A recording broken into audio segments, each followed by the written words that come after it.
Hello all, welcome to the new Simply Put series by Kalam IS Academy. This is Priyanka Mahapatra, faculty at Kalam IS. So today we'll be having a discussion on the newspaper dated 7th of March 2024. So coming to the text and the context section of the Hindu newspaper, one article was important regarding the bribery charges ruling by the Supreme Court. Are the legislators immune to bribery charges? This we have already discussed in the previous News Simply Put video. You can check out the link in the description box. Then coming to the second article about the forgotten woman of science in India, this we would be taking up on Saturday in the book review section, right? Then coming to the explain section of the Indian Express newspaper, three articles were important.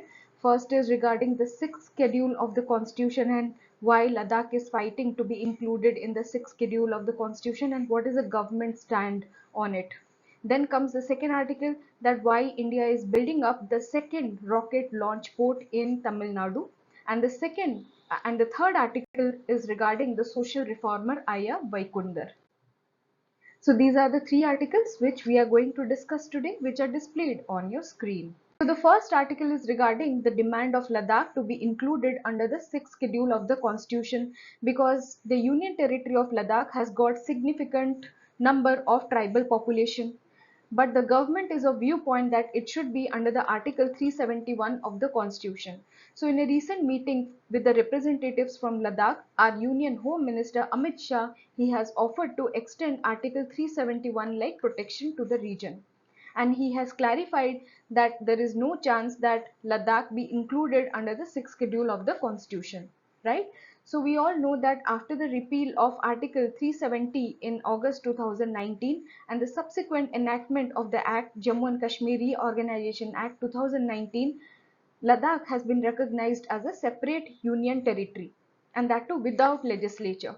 But there are two union territories as of now that have their own legislative assemblies. They are New Delhi and Puducherry.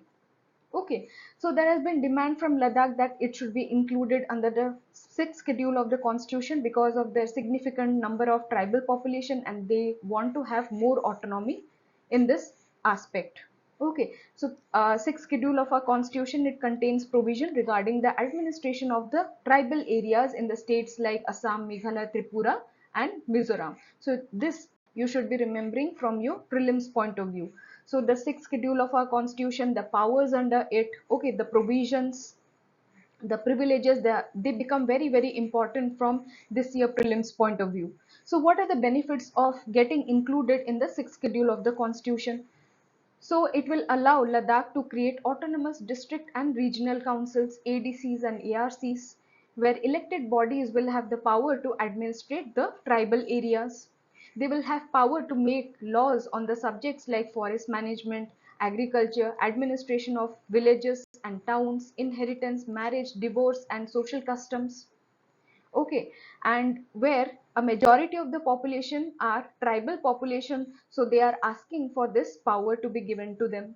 Okay, then ADCs and ARCs may constitute their own village councils or courts to decide their disputes between parties from scheduled tribes, and they can also appoint officers to oversee the administration of the laws they enact. And in cases of offense also they have got some powers. In cases of offence that are punishable with death and more than 5 years of imprisonment, the governor of the state can confer upon the ADC and ARC to give them the power to try under the country's criminal and the civil laws. Okay, and they have also got the power to collect their own land revenue, impose taxes, regulate the money lending and trading, collect royalties from the licenses or leases for the extraction of the minerals in their regions. Okay, and establish public facilities such as school, market and roads.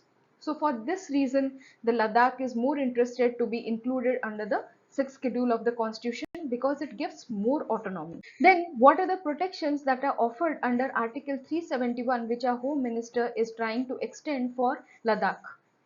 Okay, so this Article 371 and 371A through J, we have A, B to J, they will provide the special provisions for specific states, like they will give representation to certain religious and social groups as seen in Nagaland, and allow these groups to exercise autonomy over their affairs without any interference from the center and the state. Okay, so this Article 371 is for protecting the religious and the social groups and their autonomy. Okay, and it also acts as a framework for ensuring balanced development across different regions in India. For example, Gujarat and Maharashtra. So after the commencement of the constitution, Article 371 was actually designed for Gujarat and Maharashtra in order to ensure balanced development. So these development boards were there to serve main purpose of assessing the overall development status of these regions, identify the need for government spending in these areas.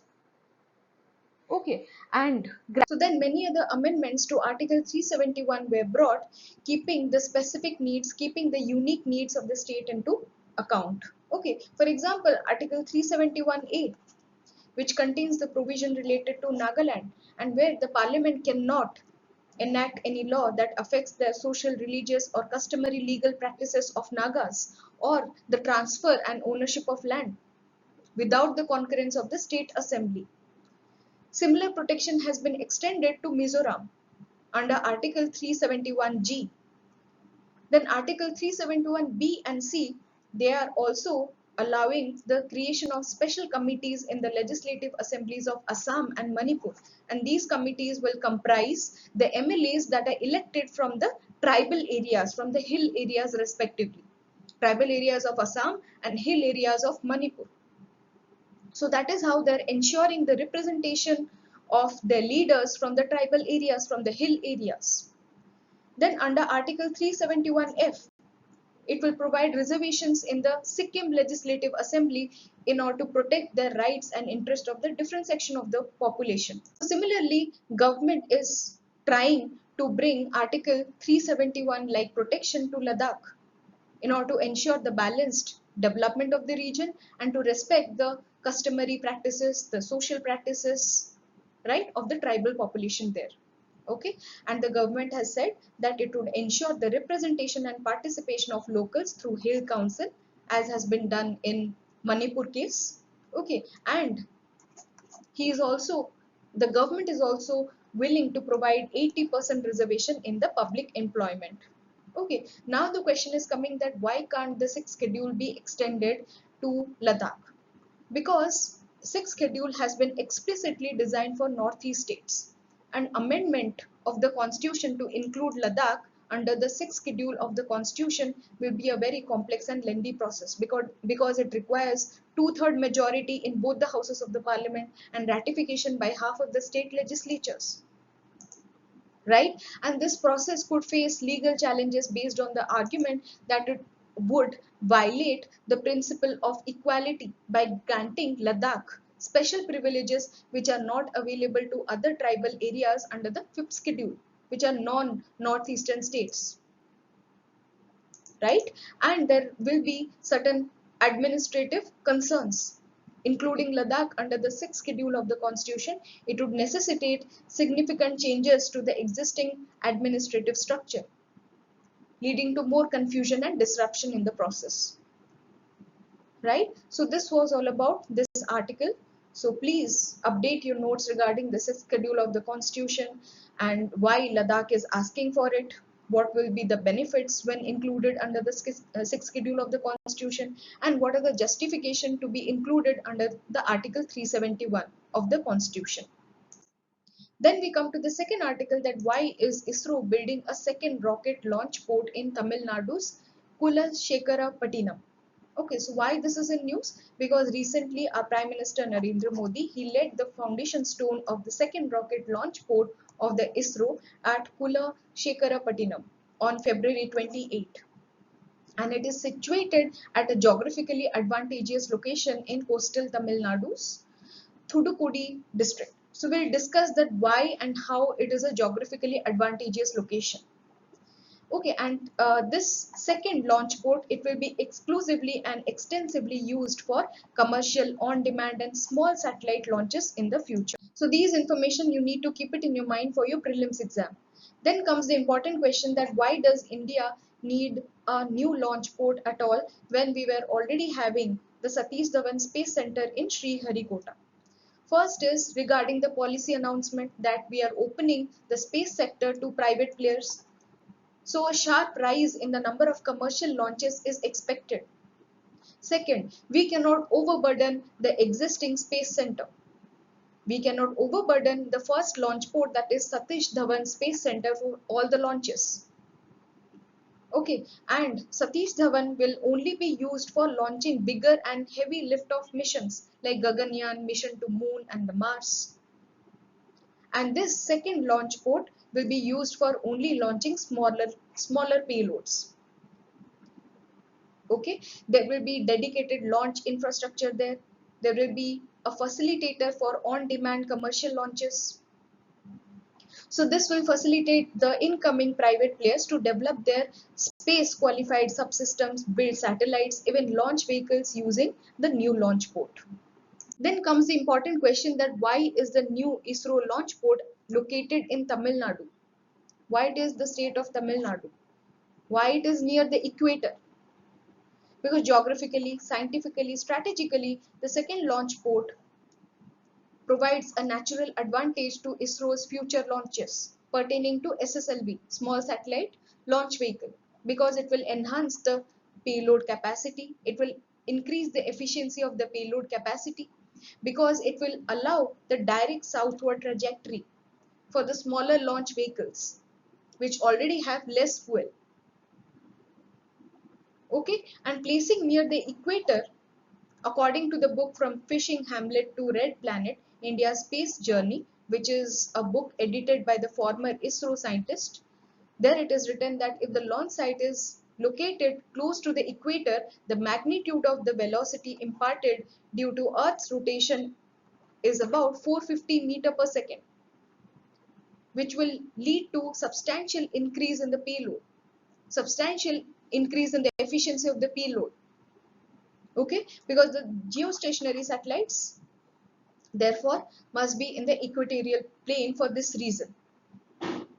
So status as of now, it may take up to 2 years for the completion of the construction of the site, and it may permit anywhere between 20 to 30 SSLV launches annually. And what are SSLV and what are they used for? This also becomes very important from your prelims exam. So they are small satellite launch vehicle developed by ISRO to cater the launch of small satellites weighing anywhere between 10 to 500 kg into the low Earth orbit, LEO. Okay, so you need to remember the weight range and which orbit. It has a three-stage launch vehicle with a lift of weight of about 120 tons, 34 meters in length and 2 meters in diameter. It will be designed to have three-stage solid propulsion and the liquid propulsion stage. There is no cryogenic engine. Please note this fact. Then going by their size and weight, these will be typically referred to as mini, micro and nano satellites. They are low on cost, and the intended satellite insertion into the orbits will take shorter flight time. Okay, the best suited for the commercial and the on-demand launches. The first SSLV mission, SSLV D1, which carried 2 satellites including the EOS-02 and Azadi Sat on August month in 2002, was a failure.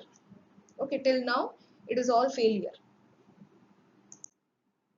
So what is the feature of the Sriharikota range, SHAR, which is located along the east coast of Andhra Pradesh and located 80 km off Chennai, which is currently providing the launch infrastructure to all the ISRO missions. Okay, so it is equipped with solid propellant processing setup, static testing, launch vehicle integration facilities, telemetry services, tracking and command network to oversee the launch, the mission control center. It has already 2 launch complexes which are routinely used to launch the PSLV, GSLV and the geosynchronous satellite launch vehicle MAC 3, which is now renamed as LVM3. This also you should be knowing. Then now come to the third article, that is about Ayya Vaikunder, who was a social reformer. But Tamil Nadu governor is portraying Ayya Vaikunder as a protector of Sanatan Dharma, which is basically associated with the Orthodox Hinduism, which means protector of caste-based system.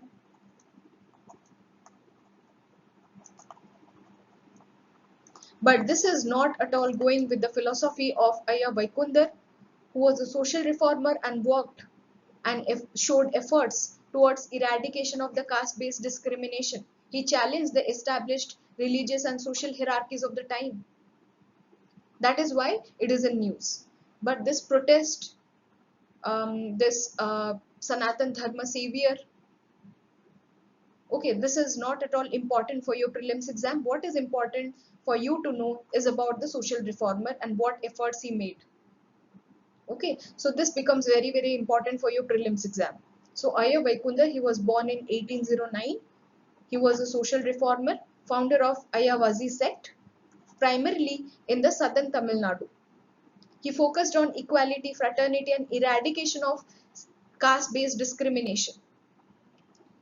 Okay, he made so many efforts towards eradication of the caste-based discrimination. For example, he organized Samapanthi Bhojana or community eateries for people from all backgrounds. He would send his disciple to the homes of lower caste to eat with them. Okay, so you should be knowing, you should be very familiar with these keywords. This can be asked in your prelims exam in the passage, and you will be questioned to guess who is the personality associated with this term. What else did he do? When lower caste were not allowed to fetch water from the wells used by the upper caste Hindus, Vaikunder, he initiated the digging of common wells called Muthuriki Narus. This terminology is important for your prelims exam.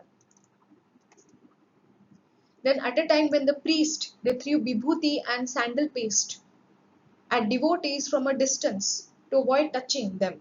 Okay, this is a practice that is still existing. And when the lower caste people, they were not allowed to enter temples at all. So Vaikunder, he introduced Thutu Namam, in which he inspired the priest to apply the sacred paste on devotees' forehead, irrespective of their caste. Okay, and this paste would be applied in the form of a lamp, indicating the soul and the God, and representing the form of God inside everybody's life. Then he encouraged all the devotees to wear turbans and dhotis, promoting equality. He initiated Thuvayal Panthi program, teaching vegetarianism and discipline to followers, who spread these teachings across Tamil Nadu. He established Nizal Thangals, which are community worship spaces, which did not have any idol or deity, and only Tamil was used for the worship. These community worship centers had community kitchens and even basic schools. Then he pioneered education for the lower caste and opposed the discriminatory taxes. One of his significant interventions was the introduction of simplified and inclusive marriage customs without a priest, without a Brahmin priest or Sanskrit mantras. So these were the efforts of Ayya Vaikunder towards the eradication of the caste-based discrimination of that time.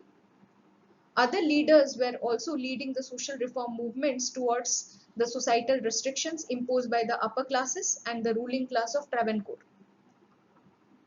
Here you should be noting it that Vaikunder and Narayan Guru movements, they were similar in the sense that they were within the existing societal structure. They were aiming to reform it within the existing societal structure. But Ayyan Kali's approach was more militant nature, more of a militant nature. Okay, he went for civil disobedience, he went for protests. So this is a little difference between the religious movements. This is the difference between the leaders of the social reformer movement during that time. So this was all about today's discussion. The short notes of this video discussion will be provided to you in our Telegram channel, that is Kalam IS Academy, and the link for joining our channel will be provided in the description box. So do join us the channel for all the important posts and updates. Okay, so hope you are updating your notes with the current affairs for your mains exam and the prelims exam.